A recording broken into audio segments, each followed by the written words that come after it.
Hidden among the Disney World, SeaWorld, and Universal giants of Orlando, Florida is Fun Spot, a small chain of budget-friendly amusement parks that serve as welcome distractions from their occasionally overwhelming neighbors.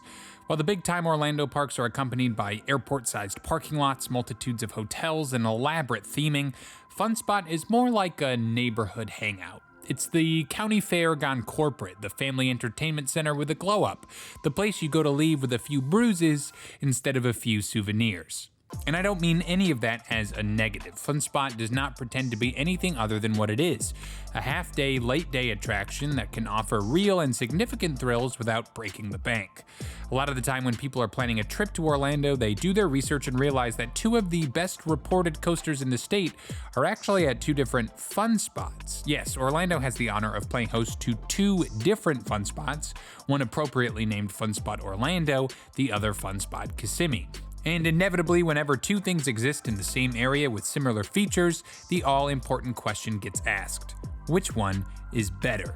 Time is limited and time is money, so if your trip to Orlando comes with a strict schedule, I'm here to help you decide which park is most worth a visit. I'm putting these two locations head-to-head in a battle for Fun Spot supremacy.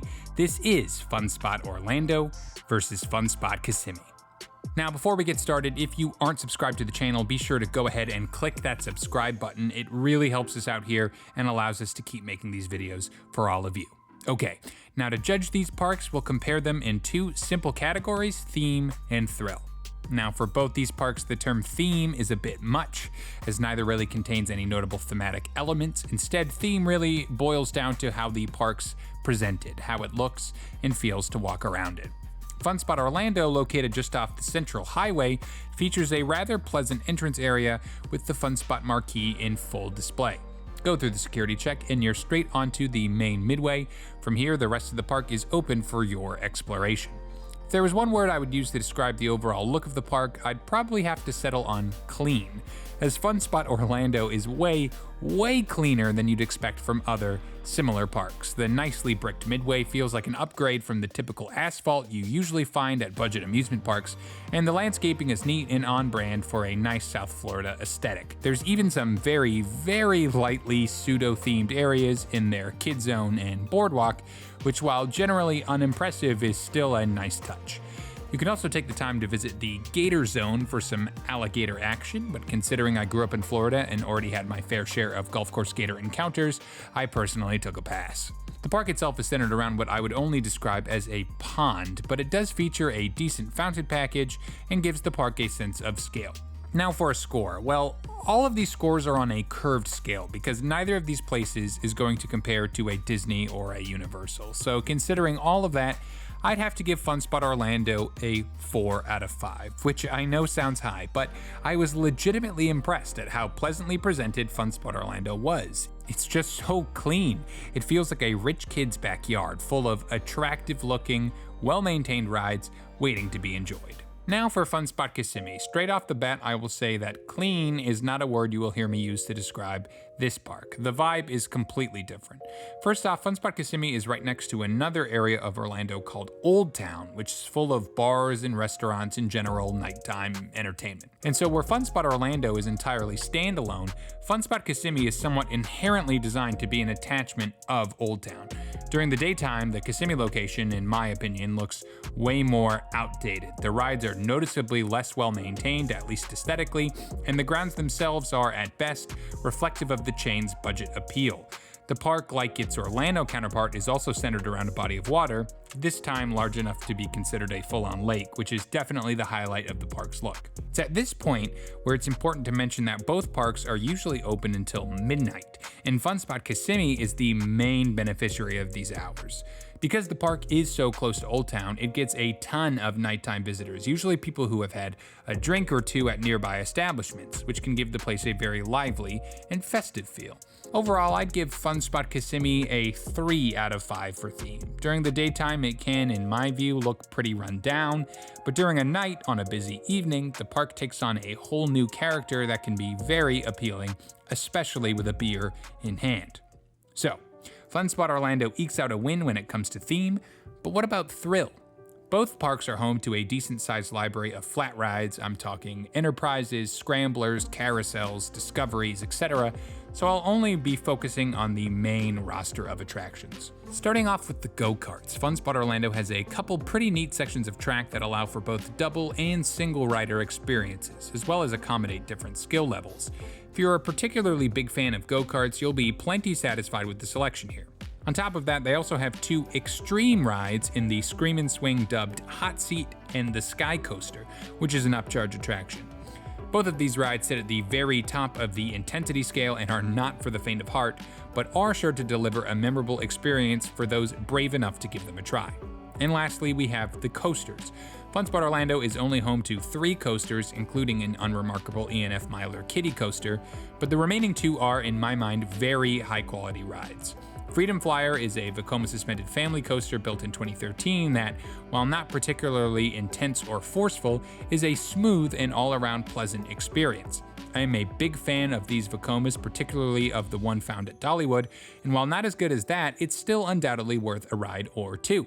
It's a good-looking coaster with an exploration-style layout that gives fantastic views of the parks, and ends with a helix that, for an unexperienced coaster rider, may provide some good Gs. This is a coaster I would absolutely recommend to someone looking for a good first coaster to test their mettle on. Moving on from Freedom Flyer, we have White Lightning, a 2013 GCI Woody with an out-and-back layout. The coaster's main focus is airtime, which I found to be in abundance during my ride. There's tons of good floater to experience, especially in the back row, and the ride keeps a steady and brisk pace throughout the entirety of its layout. If there's one negative to White Lightning, it's that the ride is starting to show its age a little with some rough sections of track.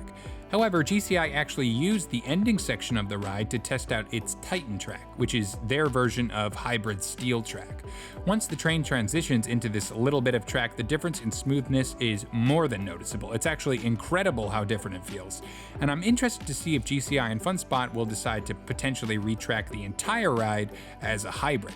Either way, even with the current track the way it is, I found this to be an exceptionally fun coaster that deserves a mention as one of the best wooden coasters in the state of Florida. As a score, Fun Spot Orlando's thrills earn a 3.5 out of 5, as it has a moderate to good collection of rides and coasters that will keep you entertained throughout the entirety of your visit. On to Fun Spot Kissimmee. As I mentioned before, the same typical assortment of flats can be found here, like a good old Music Express, so what else is there? Well, like its Orlando counterpart, there are go-karts, although there's a noticeably smaller selection of tracks to choose from. However, its Vortex track is pretty insane with some ridiculously steep drops, so there's still a lot of fun to be had. Kissimmee also has a Scream and Swing, also dubbed Hot Seat, and a Sky Coaster, although this Sky Coaster is actually the world's tallest at 300 feet, which just looks and sounds and is absolutely bananas. And then there's the coasters. Fun Spot Orlando has 4 in total, again including an unremarkable E&F Miler Kiddie coaster, which leaves us with 3 more: Hurricane, Galaxy Spin, and Mind Blower. Galaxy Spin is an Perler Twister coaster that I found to be mostly boring, although you may get more mileage out of it if you're a particularly big fan of spinning Wild Mouse. But all of that is basically just an appetizer for the main attraction, Mind Blower, a 2017 Gravity Group wooden hybrid coaster that is out of this world good. I could talk about this ride for ages, but the bottom line up front is that this ride is worth the price of admission alone. It has that signature Gravity Group airtime, especially on its 65-degree drop and many speed hills, but it's maybe most notable for its single inversion, a picturesque corkscrew that is as jaw-dropping as it is fun to ride.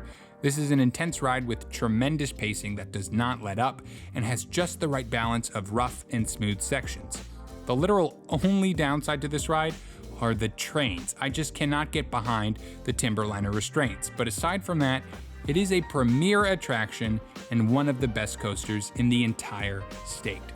For its thrill score, Fun Spot Kissimmee gets a 4 out of 5, elevated almost entirely by the genius of Mind Blower and the insanity of its Sky Coaster. If you're looking for intense rides, this is the place. So overall, between Fun Spot Orlando and Fun Spot Kissimmee, which park is ultimately the best between the two? Which park is the ultimate winner of this battle for Fun Spot supremacy? Well, it depends. Oh, brother, this guy stinks! I know, it's a cop-out, but it really does depend on what you're looking for. If you're looking for a clean, family-friendly park with lots of family-friendly rides, decent operations, nice presentation, and a wide variety of things to do, Fun Spot Orlando is the place for you. If you're looking for some late-night thrills, an unapologetic mashup of late-night debauchery and extreme intensity, Fun Spot Kissimmee is calling your name. And that's really what the difference is, because with either park you go to, as long as your expectations are in the right place, you are sure to have a good time. But if I had to name my personal favorite, I'd go with Fun Spot Orlando. And not because I necessarily prefer its ride lineup, but more because I feel like I can spend a lot more time there than Fun Spot Kissimmee. I like a nice clean park, and that's why Orlando is for me. But that doesn't mean I won't happily go to Kissimmee for some great rides as well. And hey, when you buy admission to one park, you can spend a measly extra $10 to get admission to both for the entire day. So, at the end of it, why choose at all? Thank you so much for watching this video, and let us know in the comments what your thoughts are on the Orlando area fun spots. And if you like what you saw, be sure to hit that like button and subscribe while you're at it. I've been Adam from Theme Park Blitz, and I'll see you in our next video.